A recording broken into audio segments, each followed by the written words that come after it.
All right, so your next assignment is due a week from today. We're now moving on to Chapter 4. We've put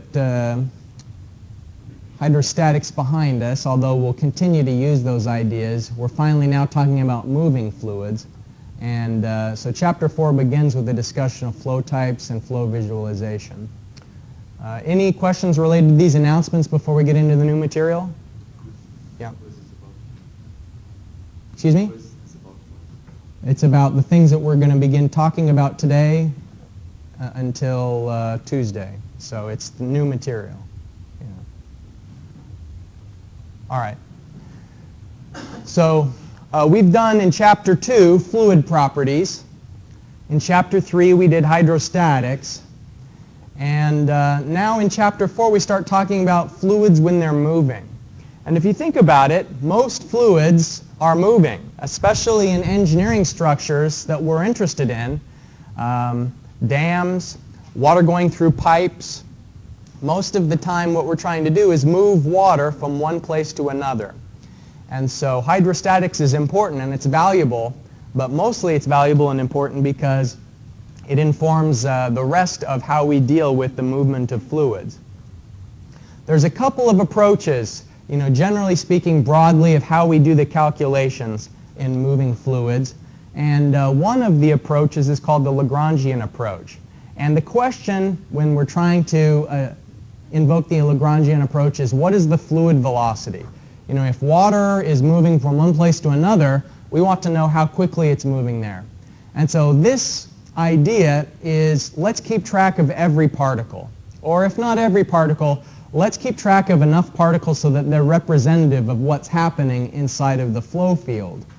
And so we can use equations that keep track of the motion of individual particles. I, J, and K, of course, are the variables that we use to talk about the motion of particles in the X, Y, and Z direction. So if we're keeping track of particles in 3 dimensions, as you'd expect, it can be very, very difficult and complicated if there's lots of particles. And so if you think about this previous image here of water coming out of the dam, there's going to be, it's not an infinite number of particles, but every water molecule is going to potentially have its own path as it goes from the reservoir into the river. And so it's very challenging to keep track of all these particles. More recently, with the advent of computers, it's becoming easier for us to take the Lagrangian approach, and there are some software programs that are called computational flow dynamics that try and do that by saying, let's have one particle represent what's happening. If we have 100 particles and we keep track of all of them, then that can give us an idea of the range of conditions and the routes that are taken by all of the particles there. So you're sort of using a representativeness idea. But it's easier if instead of the Lagrangian approach, if we use the Eulerian approach. And so what this does, instead of saying, let's keep track of the particles and where they go, the Eulerian approach just says, let's develop a window and look at what's happening inside of that window, and have the fluid motion inside of a window tell us overall for the entire system what's happening. So these are fixed locations in space. We'll look at the velocity as a fluid passes through that window and say that every particle inside of that window has the same velocity. Now the key to getting it right is we have to make these windows very small, because if they're large, then it's not going to be very accurate. And so if we go back to the idea of the dam, we're saying, let's put a mesh over this dam, a very fine mesh, and all these little windows will have an arrow. And the arrow tells us the direction of the fluid as it moves through that flow field. And so that's the idea of the Eulerian approach. And it's easier to do because we can make these windows larger and smaller depending on how much computational power we've got available to us. Won't windows decrease the velocity of the fluid? They're just imaginary. Yeah, they're not actually physical windows. They're just sort of like an imaginary mesh that we put over the whatever flow field we're trying to analyze, and then we use the average velocity of the fluid inside of this imaginary box to represent what's happening there. So let's use this picture as kind of an idea of how we can learn from analyzing flow field visualization. All right, so let me ask you some questions. Now, this is just a snapshot. This isn't a video, but even from just one picture, we can learn a lot. What direction is the wind moving? This is in a wind tunnel, so is it going from front to rear? Now, how can you tell that from the picture? All right, so you can see these smoke lines. It seems like it's more together here and it's beginning to diffuse. And that's right. So this picture number 1 is telling us the direction. It can also tell us the velocity, a relative velocity. One of the things we can learn from flow visualization is where the velocity is faster and where it's slower. As these lines get closer together, that tells us the velocity of the wind is higher. And so when the wind is going over the car, the wind there's a smaller area for it to flow. You know, it used to be before that car was there, you'd had a big area, but the wind isn't going through the model, and so it has to accelerate to get over the reduced space. So that's another thing that we can learn from this picture. And so it turns out that there's a lot that we can learn from flow patterns and how we visualize flow. Streamlines are what we just saw on the previous slide. They were injecting the smoke to tell us the direction of the velocity, and when they get closer together versus further apart, you can also know the magnitude of velocity. So you're going to learn about 3 different kinds of lines today, and the first is called streamlines. Now here, this is open channel flow on the left, and the way you know it's open channel flow is that the black line is only at the bottom compared to over here where this is flow through a pipe. There's a black line on both the top and the bottom. So that's meant to represent like the physical boundary of the pipe. Another clue here that we have it's open to the air is these little ripples, the dashed black lines at the top of the water. That's supposed to mean that it's touching the air. And another way we sometimes represent that is like with a little triangle at the top of the water. That tells you it's in contact with the air. So here we have open channel flow and closed conduit flow, or it's also known as pipe flow. And these streamlines tell us the direction of the velocity. Now, if we have streamlines in non-uniform flow, you can see that the streamlines are changing direction. So think about a fluid particle and the path that it's going to take as it goes out of this opening. This is a tank with a hole in it. Here is another way of showing what's happening in a flow field. This is air that's going over an airfoil or a wing, and these streamlines tell you the direction that the air was taking as it went over the wing. The stagnation point is when one of these streamlines just stops because it's reached a point that is perpendicular to the direction, and so a streamline stopping creates an increase in pressure at the leading edge of the wing. Here is a pipe where the diameter is getting more narrow. And so as the pipe gets smaller, these streamlines are getting closer together, which means the velocity is increasing. Anytime streamlines are getting closer together, that tells you that there's an acceleration in the direction of flow. And so the velocity that goes into the pipe is smaller than the velocity that's coming out. This is essentially a nozzle. And now here, this is showing flow that's going around in a circle. If you think about the drain at the bottom of a swimming pool or at the bottom of a tub, if you pull the plug out, then the water circles the drain. And this is what the streamlines for that would look like. Flow going in a circle or rotational flow. So this is one of the ways we can visualize flow patterns. Now let's put some categories together to help us understand the different types of flow, because there's different formulas that apply depending on the situation. Uniform flow is when the velocity is constant with respect to position. And this is really important. What it means is that the streamlines are parallel to each other. The velocity isn't changing. So you'll notice here the equation says dv ds. So the change in position with respect to location is 0. So as the water flows from left to right, the velocity stays the same. That's the definition of uniform flow.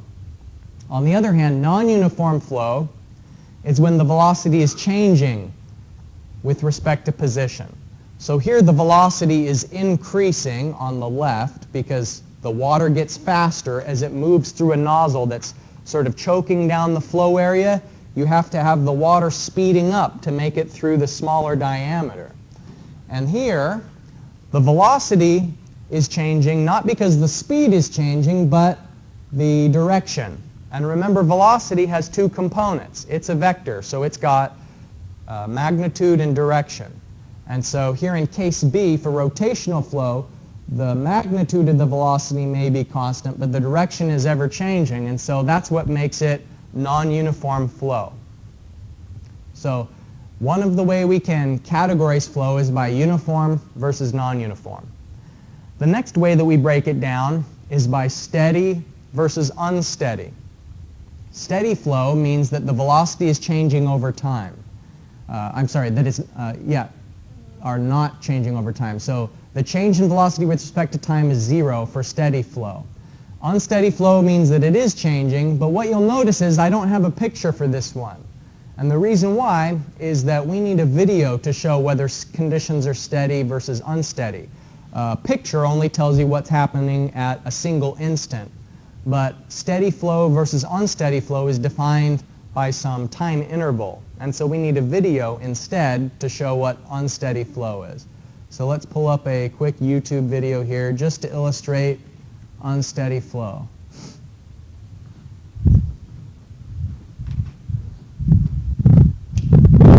This is some people hiking in Arizona in an area that seems very similar to the conditions here in the UAE. And they're hiking along and hear a noise, and they have to jump off to the side of the path because what they hear is a flash flood.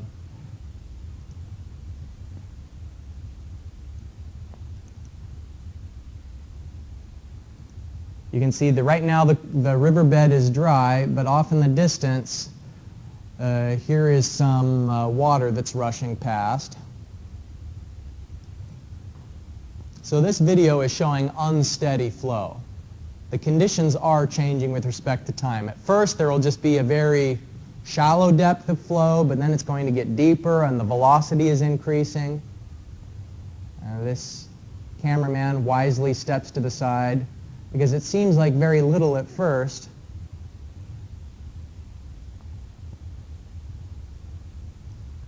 But quickly the force of that flow is going to be high enough that it could easily sweep you away off your feet.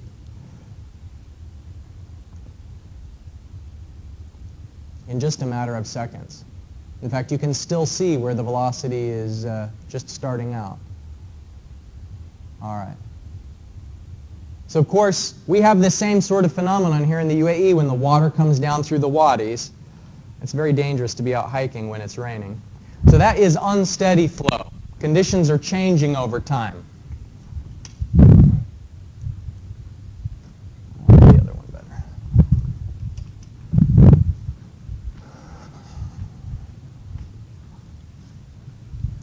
Okay, so far we've talked about ways to classify flow. There's the uniform versus non-uniform, and steady versus unsteady. You need to memorize those definitions.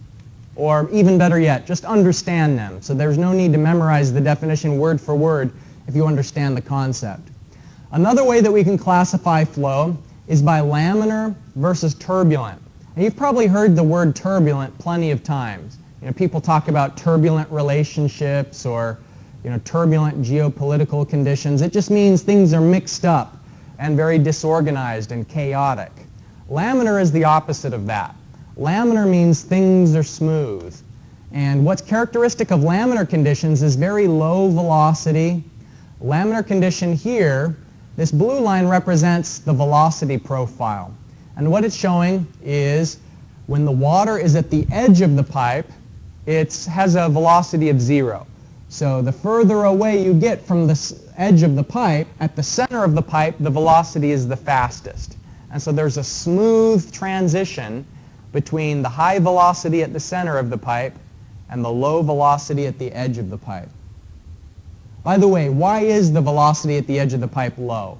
What's causing that? It's friction.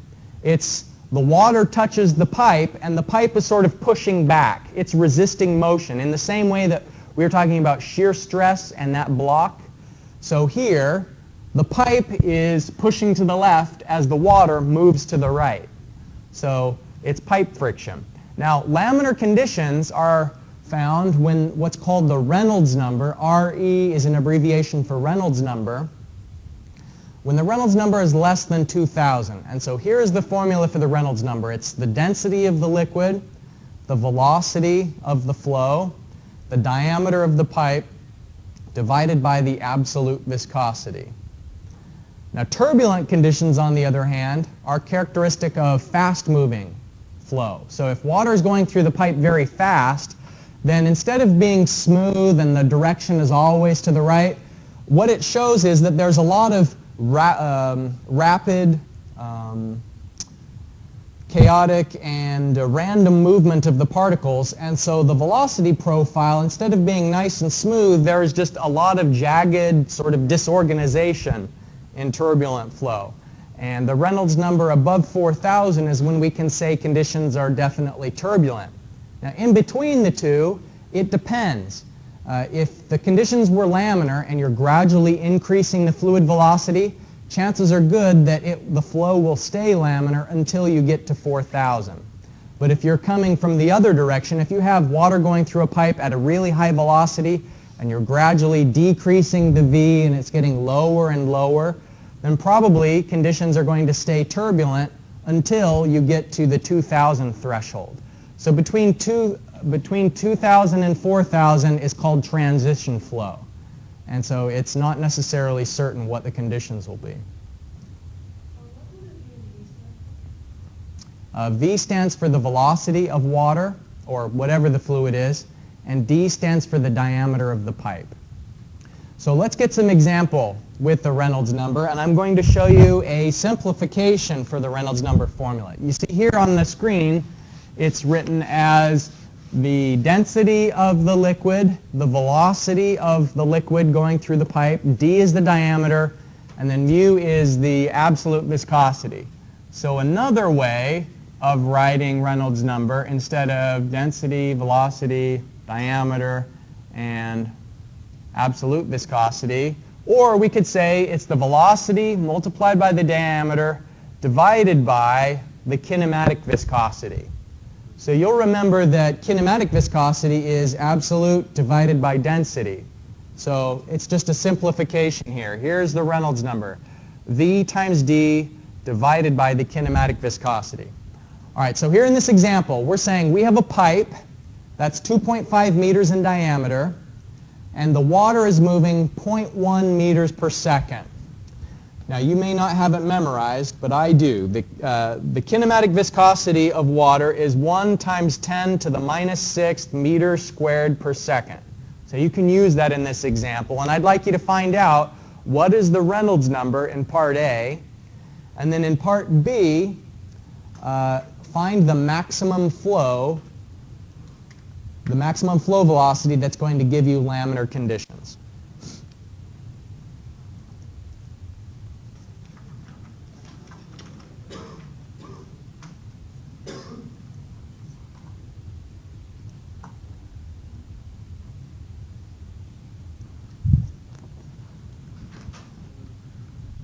Okay, the point of part A is just to illustrate that even when the flow is moving very slow, you're still going to have turbulent conditions. 0.1 meter per second, that's really slow moving water. You know, a more typical velocity, when water goes through a pipe that's coming to your house, it may be going 5 meters per second. It could possibly be moving that quickly. So laminar conditions are rare. It certainly exists, but it's not common in a pipe network, that's for sure. It's a big pipe. Yeah, so what would Reynolds number do if we decrease the diameter of the pipe? It's going to decrease the Reynolds number as well. but even if this pipe was 0.25 meters instead of 2.5, it would still be turbulent flow. Even if we had 1/100th of the diameter for the pipe, it would still be 2,500, which puts us into the transition range. So laminar conditions are rare. This is going to also illustrate that same thing in part B. How low do you have to bring the velocity in order to get laminar conditions? So you're saying, let's make the Reynolds number equal to 2,000, so your velocity has to be 0.8 millimeters per second through that pipe in order to see laminar conditions. So I don't know if you have a laminar flow lab this semester. I think you do. But you'll get a chance to see the laminar conditions in a very controlled environment in the lab, and that'll give you a sense for what it takes to make conditions laminar. Really slow moving flow. Okay, I got a good question. As I was walking around, someone asked, is laminar flow uniform or non-uniform? And so uniform flow can either be turbulent or laminar. Steady flow can be turbulent or laminar. All of these definitions I've given you so far are independent of each other. You can have steady, uniform flow. You can have unsteady, non-uniform flow. It's like a matrix of different possibilities. And in fact, here we're talking about the different categories. Now, this slide so far is pretty blank. In the next couple of lectures, I'm going to put in more comparisons as we talk about different aspects of flow, comparing uniform versus non-uniform and steady versus unsteady. So the main thing that distinguishes uniform versus non-uniform, it's here in italics, is position. Change in velocity with respect to position is how you decide if conditions are uniform versus non-uniform. And then change in velocity with respect to time, that's italicized here. Time is what defines steady versus unsteady. So wait for this. This will be a full slide, in the next couple of lectures. But we'll always come back to comparing uniform versus non-uniform and steady versus unsteady. Because, as you might expect, there are equations we're going to use for each of these cases.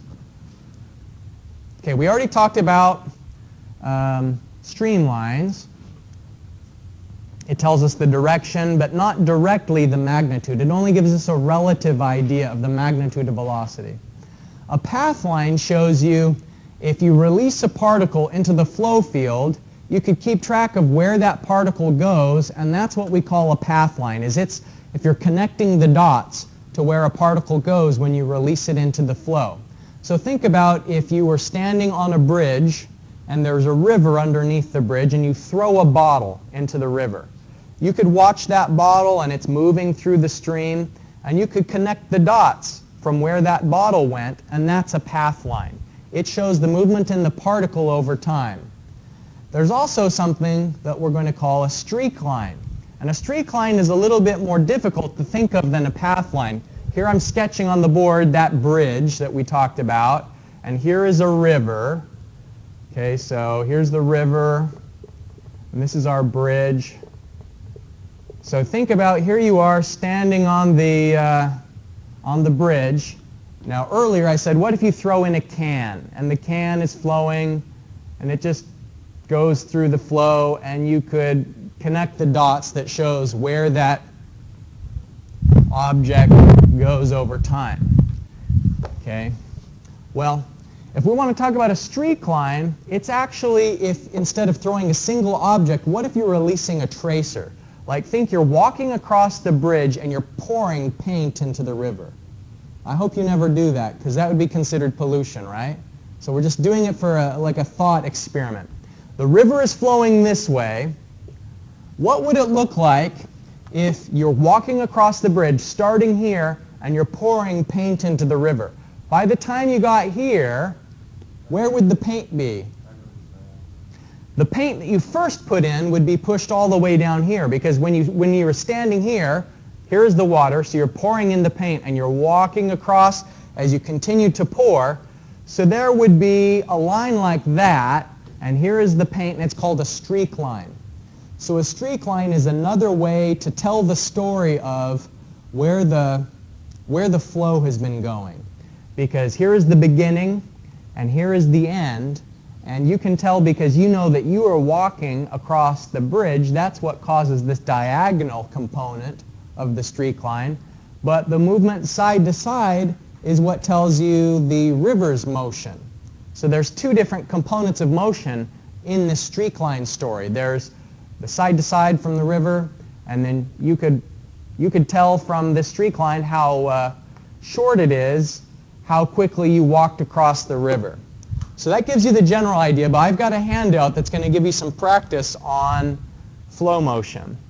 On the next slide, I'm going to show you a picture that's a little bit confusing. So before I show you the picture, I want to explain it so that when it comes up on the screen, it's not just like overwhelming gibberish all at once. Basically, what it's showing is there's two different times. Before this T0, it's just a dividing line in time. Before a certain time, the water was going to the right, but then after a certain time, it's going diagonally. So that's what you need to know about the flow of the water. It was going to the side, and then the flow changed directions. Okay, so here's the picture. These blue lines are going to the side. The streamlines were to the side initially, but then the flow changed direction. Okay, so what this is showing is the path line. These dotted lines show that an object was flowing to the right, but then when the water changed directions, then the path lines started changing as well. So if we threw in a particle and we're tracking the movement of that particle during the two different time intervals, there was the first time interval when the water was pushing the particle to the right, and then the second time interval when the particle was getting pushed diagonally. Okay, so that's pretty easy. We see streamlines and we see the path line. Here is what we would see for the streak line. The streak line is that idea of you're pouring in a tracer constantly. Now, if we were pouring in the tracer here at this location the whole time, we started pouring it, this is the very first little amount of the paint that we put in. This is the beginning of the line, and so far we've been pouring it in for a certain amount of time, but then the flow changes direction and it pushes that line diagonally, and any new paint that we put in at this location is going to be going diagonally as well. So here, this is the beginning of the streak line, and this is the end, which is closest to now. So streak lines are a little bit tricky. Now, I know it looks like they're a mirror image of each other, the path line and the streak line, but they're not. Students are always looking for shortcuts, and it's not a shortcut to just draw the mirror image of a path line and you'll get the streak line. The best way to draw streak lines is, instead of moving your pencil across the paper, think about moving the paper. Pretend like the paper is the water that's moving, and so you hold your pencil steady and you move the paper in the direction indicated by the streamlines, and then that will allow you to draw the shape of a streak line. Okay, so here's an example. Let me on the board just show you how you would draw both the path line and the streak line for this given situation, and then I have a handout I'd like to give you so you can get some practice on it.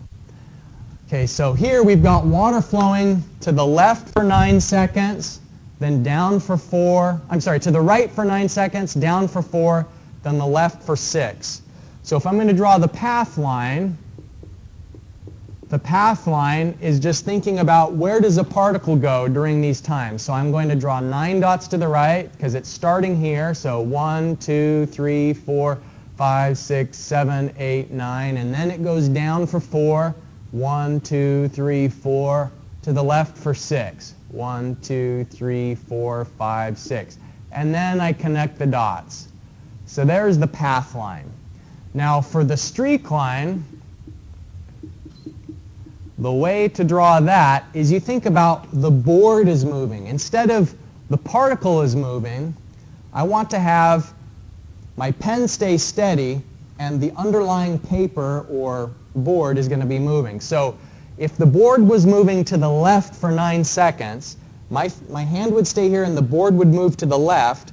What that would look like is a line that goes like that if the board was moving to the left. And then if the board is moving down, then that's going to cause this line. And now if the board is moving to the left, then it would be like that. So here would be the start, and here would be the end of the streak line. Okay, so here is a paper for you, so you can get some practice with drawing path lines and streak lines. You can get started looking after it as soon as you get the paper. I'm showing you a flow field in 4 different time intervals. The times are mentioned at the top, and I've given you one box where I'd like you to do the path line, and then on the bottom 2 boxes, space to draw the streak line.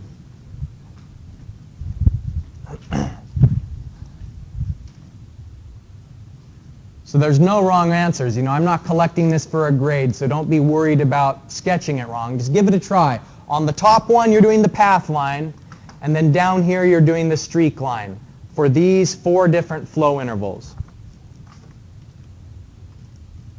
Just so you've got it on the recording. All right. Okay, so the path line. Path line's relatively easy. It's not too hard. You're just basically releasing the particle, and then it goes the direction that the arrows indicate for the length of time that the arrows indicate. The streak line's a little bit trickier, though. So the reason why I have these 2 different panels is because I never know where it's going to end up when you start drawing it. So I use this as a scratch paper, and so the flow is moving to the left, the flow is moving down, the flow is moving to the side, the flow is moving to the right. So it gives you this shape, and what I know is I want the end of this. This is the last part right here. It was the last of the directions. I want that to be at B. So if I was pouring in paint at this location the whole time, then the streak of paint would have this shape in the end. Okay, so you have a couple of problems on the homework that tie into these ideas. So what I'd encourage you to do is, if you didn't already understand this, I mean, you can copy it down on the paper, but try and do it again later and see if it makes sense. So don't just come up with a method or something like that, but actually make it so that it makes sense to you, and then get an early start on the homework is my suggestion. We're out of time, so I'll just take one last look at the announcements. The next assignment is due on Sunday, and then Tuesday the 22nd. It's not this Tuesday, it's the Tuesday of next week is when we're having the next quiz. So I'll see you on Tuesday.